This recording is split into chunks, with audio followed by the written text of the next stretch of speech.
Hi everyone. I am not Gail Berger. I'm Lindsay Graham. Gail, Gail unfortunately had a family emergency this weekend, so she was unable to come. But today I'm going to be talking about some work within my group. I'm at the Center for the Built Environment, also at UC Berkeley. And at the Center for the Built Environment, or CBE, we are a group of researchers from varied backgrounds. I myself am a psychologist. I work with a bunch of engineers who have expertise in different areas of building sciences and architecture. Also at CBE, we are joined up with a group of about 40 industry leaders in engineering, architecture firms, also some other types of companies like Google and Delos, all invested in understanding the ways in which the environment can be used to support occupants and the activities that go on within them. So one of the things that we think a lot about at CBE is indoor environmental quality components. So aspects of the environment ranging from thermal comfort to acoustics to how people are interacting or how they respond to the layout of a space, the lighting, etc. And while IEQ, or indoor environmental quality, is really important for a number of reasons, one of the reasons that it is most important is because it has the potential to impact our occupants. This is really what we're designing for, the meat of what goes on when we think about designing spaces.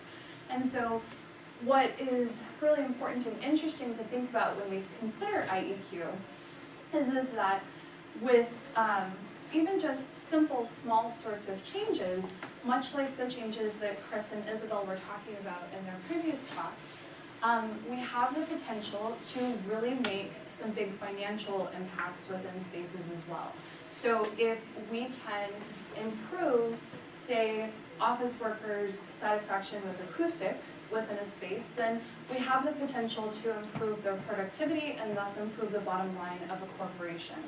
And you can imagine how this might play out across all sorts of spaces as well. But today I'm going to be focusing a lot on office spaces, since that's what our symposium is centered around.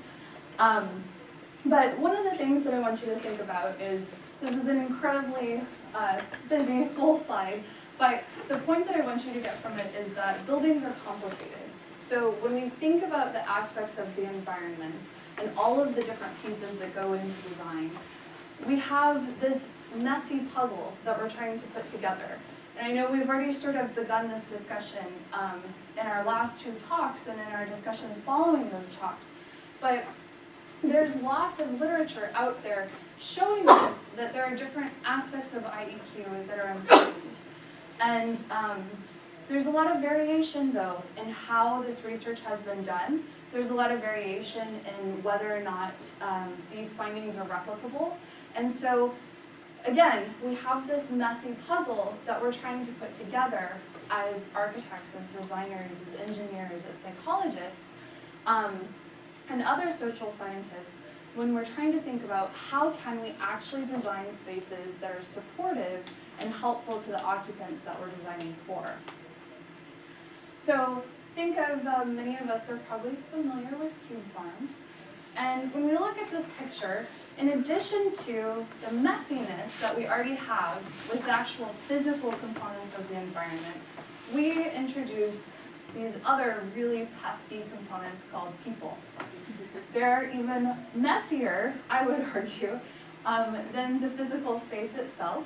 We all have different personalities, we all have different backgrounds, different experiences, different demographics that influence how we are going to respond and conceptualize space. So these people, although quite a hassle when we're thinking of how to design and create a space, they also are very, very valuable resources for us. And they can provide us a lot of insight on how a building is performing and how we can improve a space once we've already designed it. So, like I said, at CBE, we study a lot of different things with regards to building sciences. And we do this in several different methodologies, ranging from taking measurements in the field, in space, in the laboratory, doing this real time, as well as doing this through surveying and interview type methods as well. But today, what I want to focus on is I'm going to talk a bit about one of our survey tools that we use. And one of the real valuable components of this survey tool is that over time, we've built up a very extensive database with it. So it provides some sort of metric to have a benchmark against for buildings. This tool was developed back in 1999 by a team of building scientists and social personality psychologists. And through the years, we've collected data from over 1,000 buildings and over 100,000 participants in those buildings. And each day it's growing. Each year we're increasing this by about 100 buildings a year. And as I said, what this tool has allowed us to do is to create a database through which we can benchmark building performance. So that's one of the reasons that this tool gets used. But as I said, it's also really helpful in diagnosing issues within space.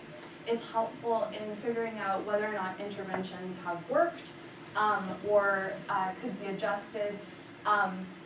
And then also this tool gets used on a more practical level for obtaining credits for different standard programs like LEED. We've done this in a variety of different spaces. Mostly our database is comprised of office spaces, but we also have a large portion of educational spaces from K through 12 to higher ed. Also some laboratory environments as well as healthcare and some multifamily residential spaces. And these are the metrics that we tend to measure when we go to perform a survey within one of our buildings. So as you can see, we've got about 9 categories of indoor environmental quality that we focus on. Sometimes we'll also zero in on other aspects specific to the space in question. And now what I want to do is kind of shift gears and show you some of the findings that we've received from this survey, as well as show you how it's been applied in the field.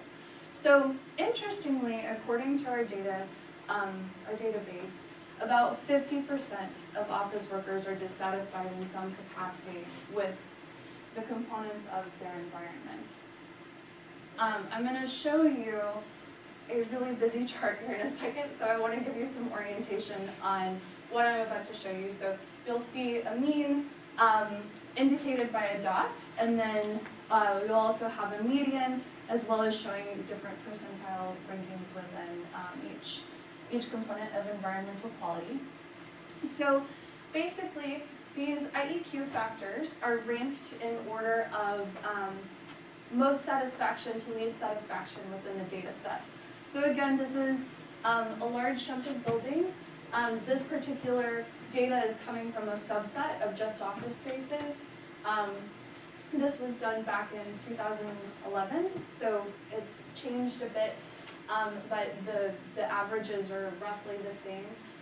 But what's interesting is we see there are certain components of IEQ that fare worse than others. So some of these may not be surprising to you. Anyone who's worked in an open space likely has had issues with acoustics, and as well as temperature and perceptions of privacy.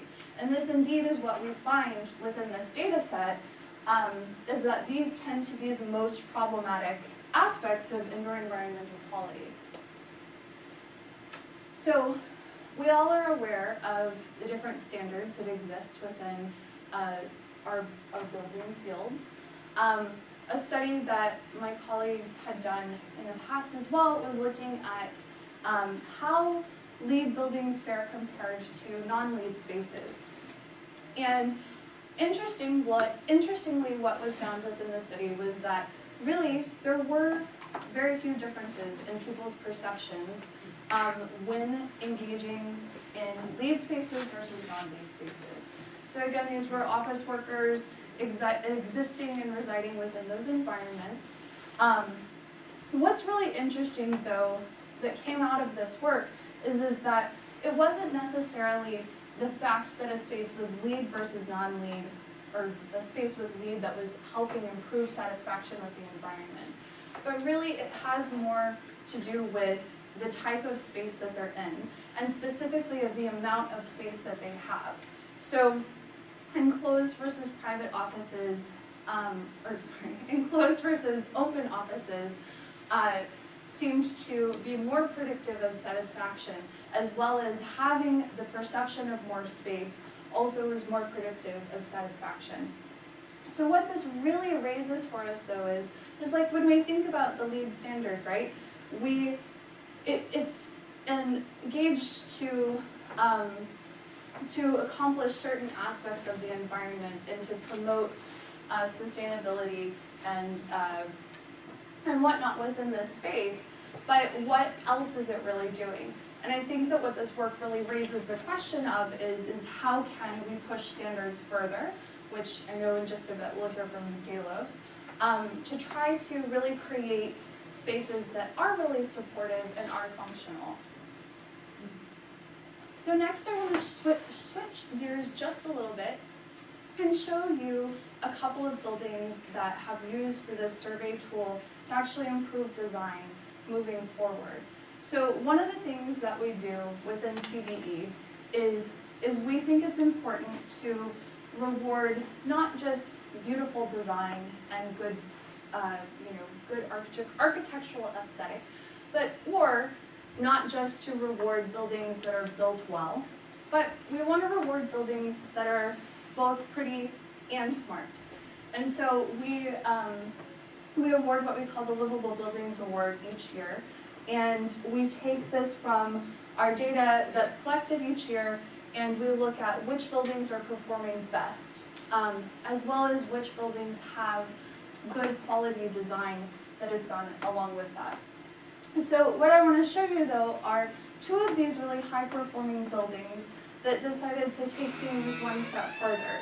So in Intermodal's headquarters, they performed the IEQ occupant survey, and they scored really high on all of their components of IEQ. But the component that they scored the lowest on was their acoustical satisfaction.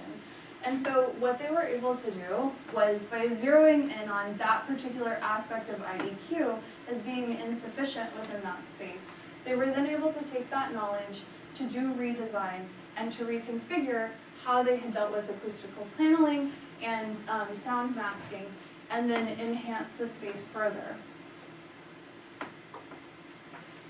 Another example of this is with the Packard Foundation. Again, this is a beautiful space that was designed and implemented the IEQ survey. So what was interesting within the Packard Foundation space was that they found issues with regards to lighting and glare, and they first were able to, of course, look at these broad findings and look at how their building was performing compared to the average building, like theirs. And then they were able to drill down. So this right here is just a snapshot of some of the responses that participants had provided within the survey, explaining why there were issues with lighting and why there were issues with glare. And so I'm showing you guys this data to illustrate the point that surveys are great, quantitative data is great, but also qualitative data is great too.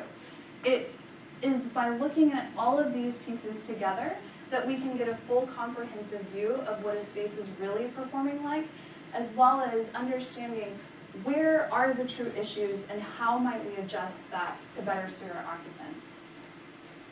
So if you take anything away from what I've said today, I hope you take away the point that occupants are a really valuable tool and a really valuable source of information that you can use to help enhance design. And after all, they're the people that you're designing for.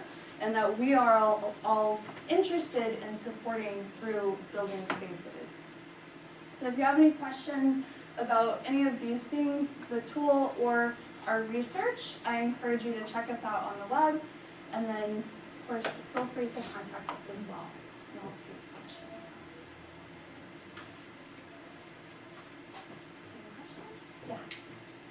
Any questions? Yeah. Okay. You first. Okay. So the research data that you have, it said 50% of occupants were dissatisfied. I was just wondering, was that based on 100% participation rate in the survey, or was it only? That was based on data where we did have 100% participation.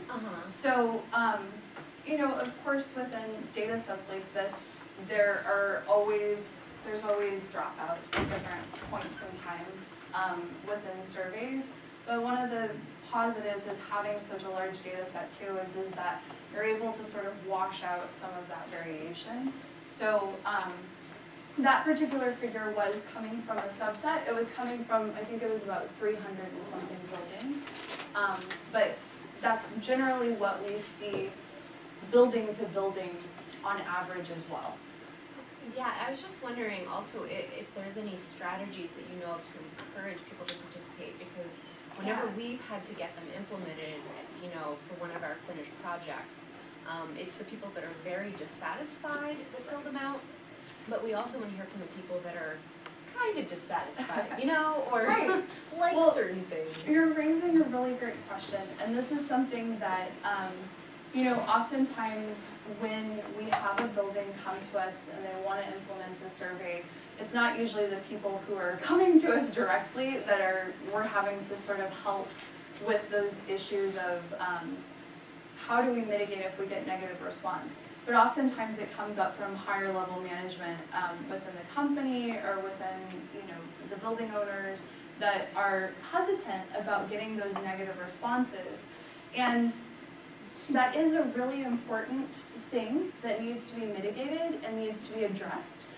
It's all about managing expectations.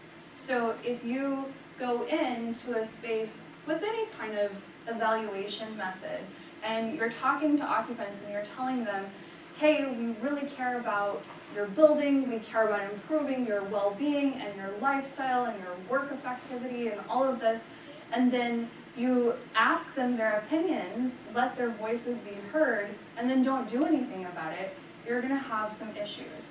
So actually in a talk later this afternoon, one of my colleagues, Janice Barnes, is going to talk about some of those issues that can occur and how to deal with them with regards to change management. But it's definitely something that you need to be prepared for what you're getting into. But going back to your other question about how do you really enhance participation, this is a common issue, you know, whenever you're doing any kind of survey work or anything that's really going to exhaust a participant. And really, it's about having the survey itself come from somebody of power within the organization, somebody who people respect and look up to, and feel as though their voice is actually going to make a difference in some capacity. Also, incentives go a really long way. So sometimes different organizations will offer, say, like a $50 gift card that gets raffled off. And in a lot of the work that Sam Gosling and I have done, we actually offer participant feedback. So we often are looking at personality characteristics, and everybody loves learning about themselves and learning about the behaviors that they engage in each day. So we offer them personality profile feedback that is really it doesn't cost us anything to do it, and it's a really interesting way and also an opportunity to educate participants about why we're collecting data and why they're participating in research in general.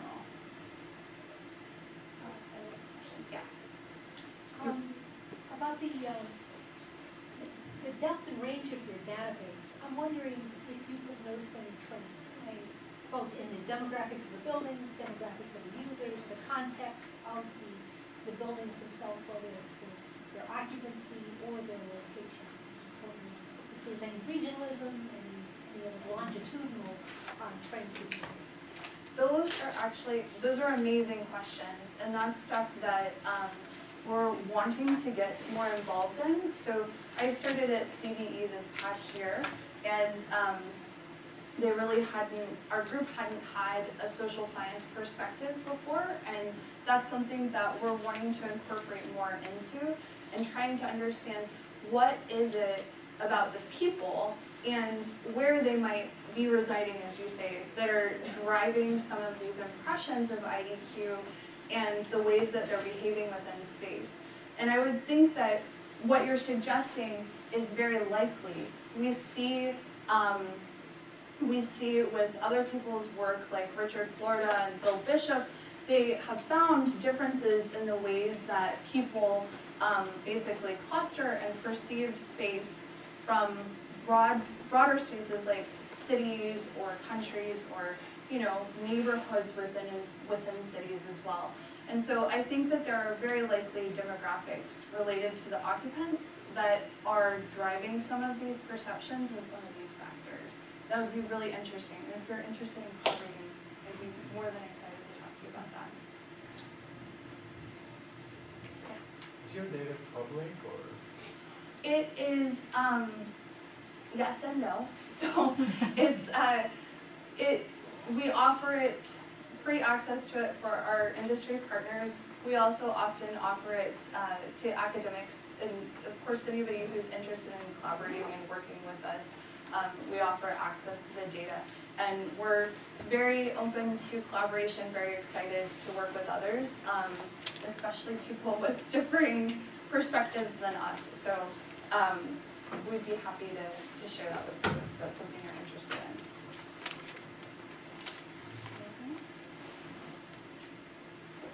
Thank you.